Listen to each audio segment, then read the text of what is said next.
KDMC मध्ये नगरसेवकांची पळवापळवी सुरू असल्याचं समजतंय। शिवसेनेचे नगरसेवक कोकणात जाणार असंही समजतंय। मनसेचे नगरसेवक देवदर्शनाला जाणार आहेत। सध्या सत्तेसाठी जोरदार हालचाली सुरू आहेत। भाजपचे नगरसेवक अज्ञात स्थळी जाणार आहेत। एकेका नगरसेवकाला कल्याण डोंबिवलीमध्ये महत्त्व प्राप्त झालंय, कारण इथं बहुमत कोणत्याच पक्षाला मिळालेलं नाहीये। केडीएमसी मध्ये त्यामुळेच नगरसेवकांची पळवापळवी सुरू होण्याची शक्यता आहे आणि त्यामुळे शिवसेनेचे नगरसेवक कोकणात जाणार आहेत। मनसेचे नगरसेवक देवदर्शनाला जाणार आहेत, तर भाजपचे नगरसेवक अज्ञात स्थळी जाणार असल्याचं समजतंय।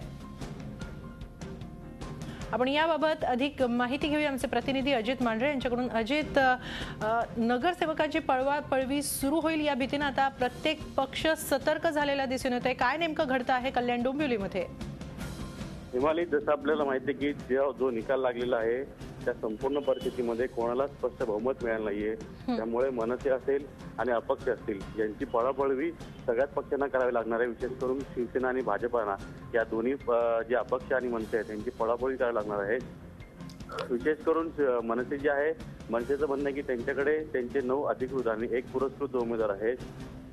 त्यांच्या त्यांच्या मताकरता सर्वच पक्षांनी त्यांना मागणी घातलेली आहे, पण त्यांचा जो निर्णय घेणार आहे ते राज ठाकरे घेणार आहेत। त्यामुळे उद्या सकाळी 11 वाजता राज ठाकरे यांच्या भेटीला 10 नगरसेवक जाणार आहेत आणि तिथून पुढे हे सर्व नगरसेवक जे आहेत त्यांना आज्ञास्थळी घेऊन तिकडे जातील। पण जो शिवसेनेने जे आहे ते संपूर्ण मास्टर प्लॅन तयार केलेला आहे, त्यानुसार त्यांनी 2 अपक्षांना आज्ञास्थळी पाठवलं देखील आहे।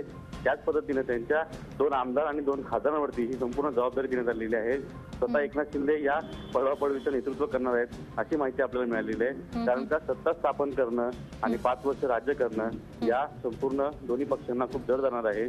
त्यातल्या त्यात मनसेची काय नेमकी भूमिका आहे ते देखील स्पष्ट होईल। पण भाजप जो पक्ष आहे त्यांना आता भाजपचे 43 आणि जे पुरस्कृत होते ते 5 असे म्हणून 48 जागा ज्या आहेत त्या भाजपच्या आलेल्या आहेत। त्याचबरोबर संघर्ष समिती आहे आणि 2 अपक्ष आहेत यांची मोठी बातमी आम्ही केलेली आहे आणि त्यांना देखील आम्ही आज्ञास्थळी पाठवलेलं आहे असं भाजपच्या नेत्यांकडून सांगण्यात आलेलं आहे। धन्यवाद अजित, आपण दिलेल्या या माहितीबद्दल। झी 24 तास रहा एक पाऊल पुढे।